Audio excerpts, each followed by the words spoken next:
There's a few people out there using the term mystic, and I believe that these people are self-declared atheists, and that's rather interesting.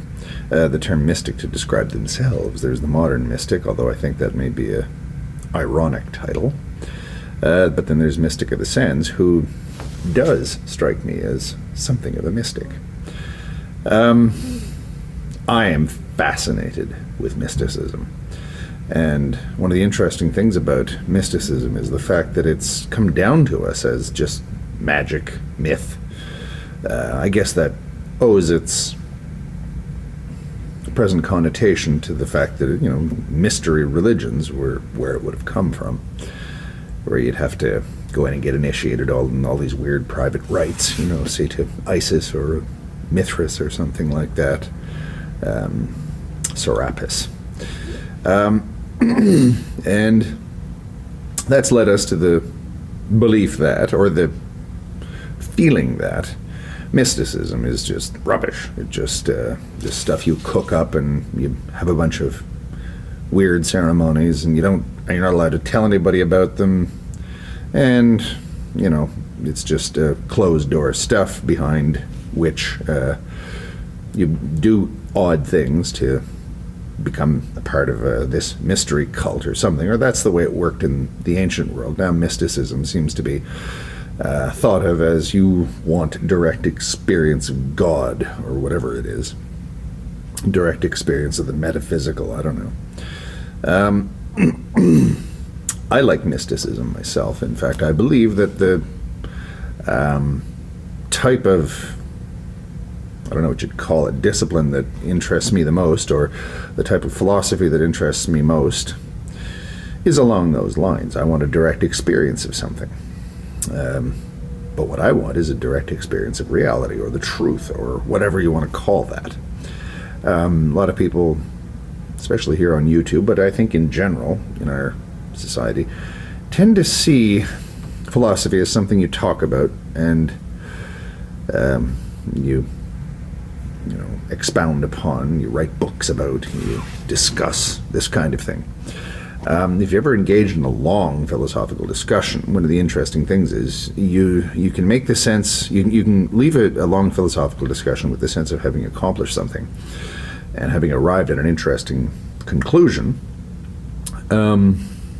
even though it took you longer than you would have expected had you just sort of read off your respective positions to each other, because oftentimes you have to go over things again and again and again and again to make sure, or to make reasonably sure that what you said to the other person is what that person heard.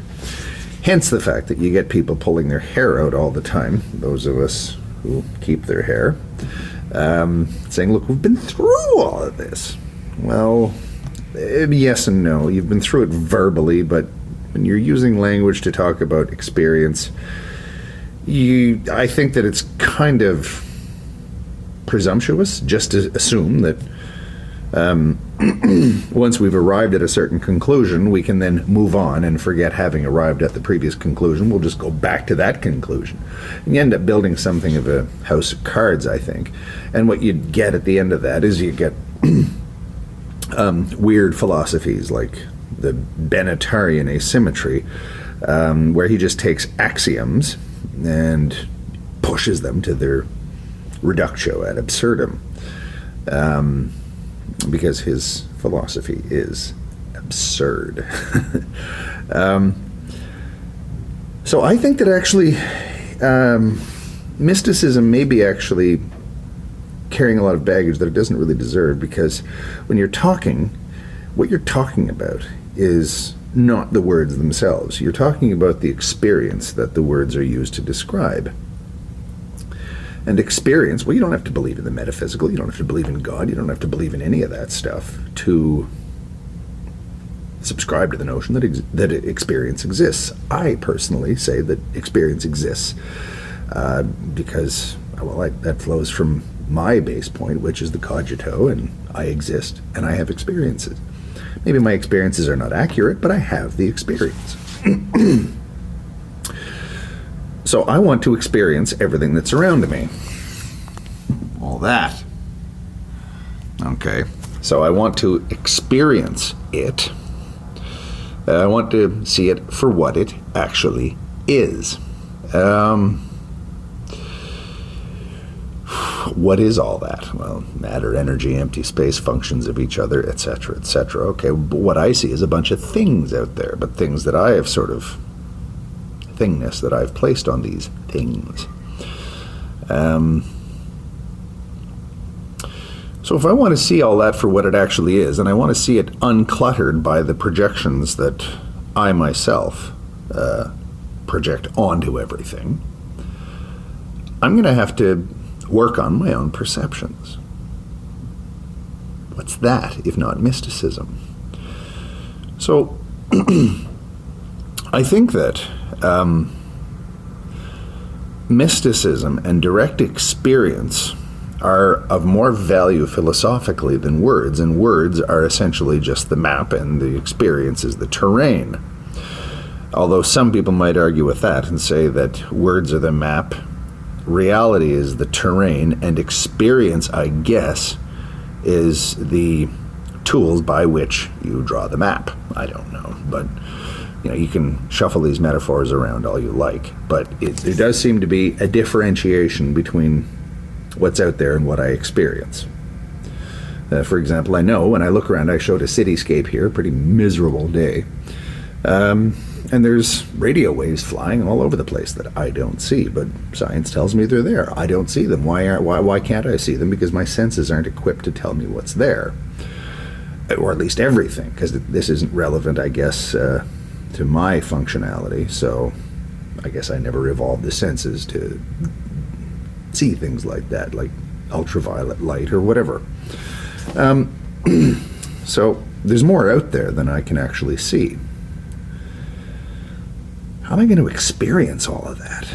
Because, as I said, the very fact that there's things going on that I can't pick up on means that what I see and my perceptions are inaccurate. What would you call a discipline that seeks to give me direct experience of what is actually happening around me? That has to be mysticism, because you're going beyond what your senses can tell you, because you know that there's more there, or at least your instruments tell you that there's more than what you can see out there. But your instruments give you a weird sort of picture of things. Like, let's say I had an ultraviolet camera or something, and I could pick up all the UV light and nothing else. Would it look the same? Would I look the same if I was seeing myself in strictly ultraviolet light that I could somehow see? What would it look like? What does ultraviolet light look like? What does light look like that I can't see?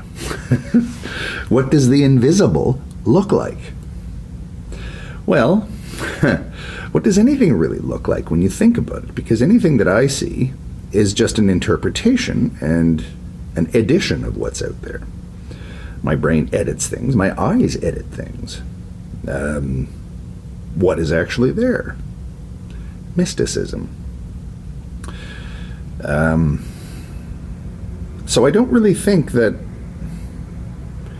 when we discuss philosophy, when we come up with maxims or dialectic or logic or anything, we're really discussing anything apart from the ivory tower. If you want to take philosophy and put it into your life, put it into your head even, I guess, not the terminology, not name dropping or using the right terminology or making sure that you're, following the correct procedures, the correct laws, rules, whatever. No. What's actually there? I'm reminded of one of my favorite maxims from that kind of thing, that kind of perception, by Picasso, where, and I keep coming back to this one, he said to anyone who was interested in learning to be a cubist painter, don't paint what your eyes see. Paint what you know is actually there, because there is a difference. And cubist painting had wanted to, it was an experiment, I guess, and I'm still fascinated by cubist painting. It's an idea that you should portray everything in 2 dimensions that actually has 3 or perhaps more dimensions. How do you do that? Well, that's a good question, isn't it? In a certain way, cubist painting is a form of mysticism. And I don't think mysticism has anything at all to do with mysteries or religion. Or at least it needn't have anything at all to do with any of that. One could say that mysticism is dealt with very well in science fiction movies like The Matrix, where somebody wants to know what's actually happening around him, even because all of his senses don't tell him what's going on. Plato's cave, that kind of thing. Direct experience of reality, I think. That's mysticism. You can talk philosophy all you want, but you don't really know if you've actually accomplished anything, because reality is all going to take place up here. Mysticism again. I just replied to a comment by a fellow by the name of John Yin. I replied in my usual snarky kind of way. I said that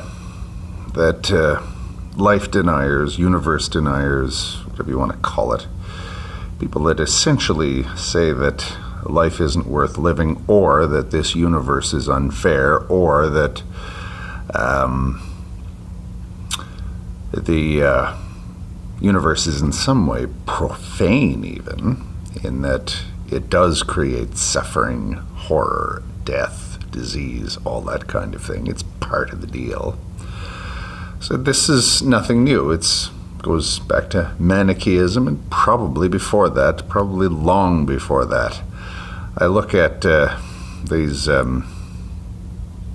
life-denying, or I guess Gnostic or whatever philosophies. And even though, they seem to crystallize in the Near East or Persia or whatever a few thousand years ago, 3,000, whatever, for whatever reason, they strike me as probably being part of a truly ancient view of reality that may literally go back to the beginning of time, or I shouldn't say the beginning of time, the beginning of humanity actually thinking about these sorts of things. I can actually see Zopfe's caveman actually thinking along those lines, that this universe is a bad place. I'm reminded of a scene from a truly fantastic French-Canadian movie called The Robe, where the paragon of civilization, a Jesuit priest, goes to Canada and interacts with the native people there and discovers just how different the aliens are to the French. The French being the epitome of civilization in those days, at least according to Europeans. And there's a scene in the movie where a native Canadian, or I don't know if he would have called himself a Canadian, probably just a Huron or something, he's about to be ridden down and killed, I think. There's a battle going on or something like this. And in a completely sort of resigned kind of way, which, if you know anything about the native Canadians, you understand that kind of, indifference to the world that strikes us as bordering on apathy. I rather imagine that somebody who's familiar with the Australian Aborigines would probably see a similar kind of attitude. And he just says to the priest, or whoever he's talking to at the time, I haven't seen the movie in 20 years, but he just says, look, this world is an evil place. Let them kill me, what do I care? And that, to me, strikes me as, a truly ancient view of reality. That the world is just bad, and let's just get out of here. Maybe it is. I certainly think that attitude, that idea, will be with us as long as existence is with us. Again, the latest sort of installation on that is, I guess, La Nausée, Nausea by Sartre, where, Roquentin, I think that was his name, just was revolted by reality. So I think that this is not a new idea, and I don't think it's an idea one even can call old, even. It just seems to be part and parcel of the human condition, to sort of be torn between the idea. Is the universe good or bad? Is reality profane, or is it just what it is, or is reality a good thing? The giddy-eyed Christian types, the Ned Flanders types, always remind me of the more extreme life deniers, in that they're trying to shoehorn an absolute view of things onto a universe that doesn't seem to go along with absolutes. And that's the interesting thing about, say, the Abrahamic conventional view of God in the universe, i.e. the world is split into good and bad. The universe, the cosmos, reality itself is split into good and bad. And, say, the Eastern or Indic ones, which kind of have a bit of that here and there. As I say, my favorites, the Jains, tend to definitely see the universe being fundamentally not even bad, but just something that we don't want anything to do with ultimately. Just a pointless treadmill, I guess, is the way the Jains would see it. They don't see it, I think, as truly horrible, but just why bother with it? That's nothing new. And it's, as I say, it's present in most traditions. It's more marked in the West than it is in the East. You know, if we want to call it the West or the East. But, you know, a lot of what we would call, or what we might have called in the past, primitive societies seem to merge good and bad, as opposed to splitting them into halal and haram, you know, that which is allowed and that which is forbidden. The interesting thing about that is, I was talking yesterday about Gnosticism, or not Gnosticism, although it is certainly related, mysticism. Gnosticism, I guess, would be a form of mysticism, or with mystical tendencies based on the idea that reality is profane, the universe is profane. But the interesting thing, mysticism seems to split everybody on that one issue: is the universe bad or good? And this extends far beyond philosophy and everything else. As I say, H.P. Lovecraft, Thomas Ligotti, fiction. The universe is bad.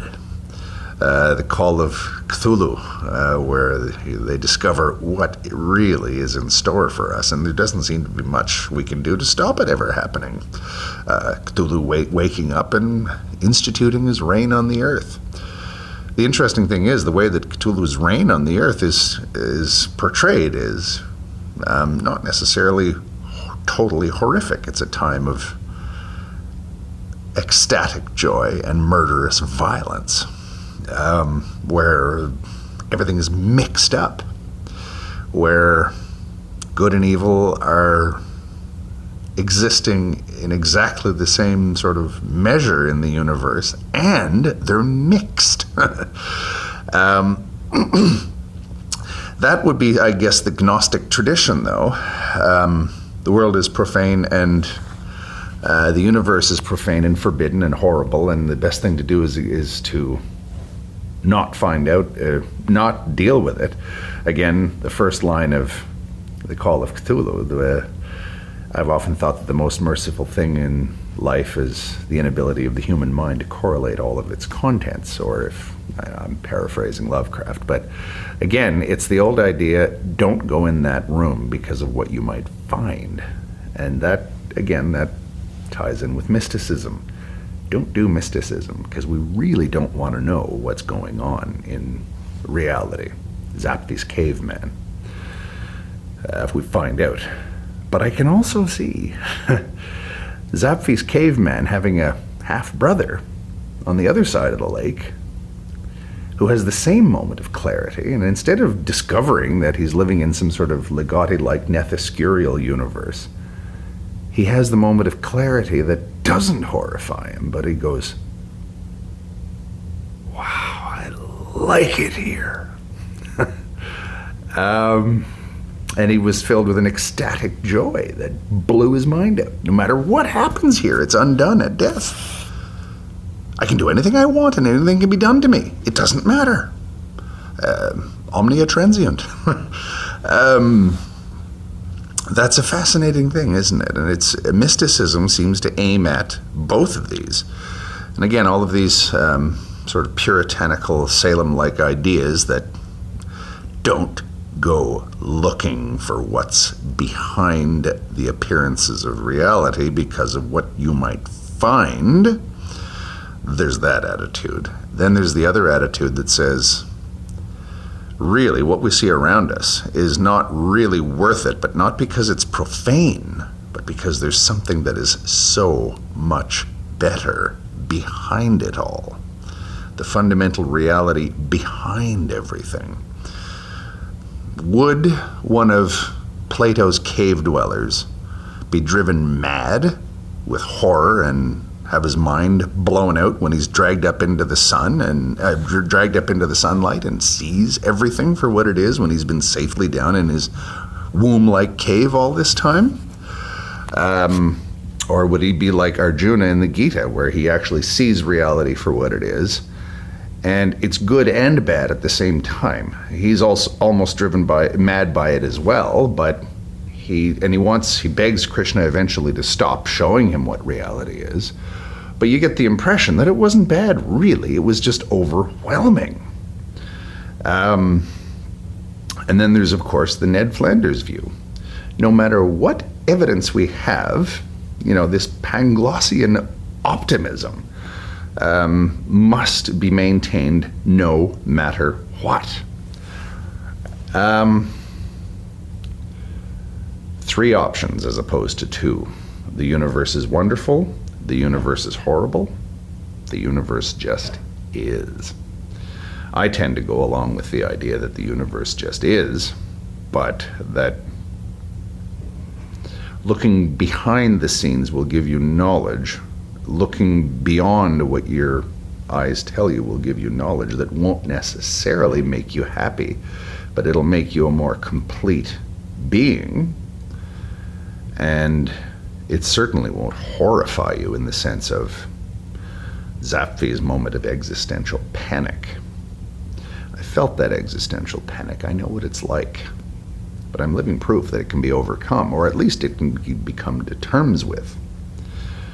And mysticism, if you ask me, is both the route to that existential panic and the means out of it, if you ask me, or at least if there is any other means, I haven't discovered it yet.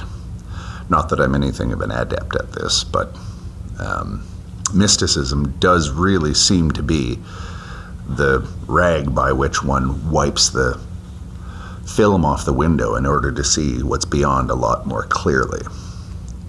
Might not be paradise beyond, but I would certainly say it's worth the effort of finding out the truth.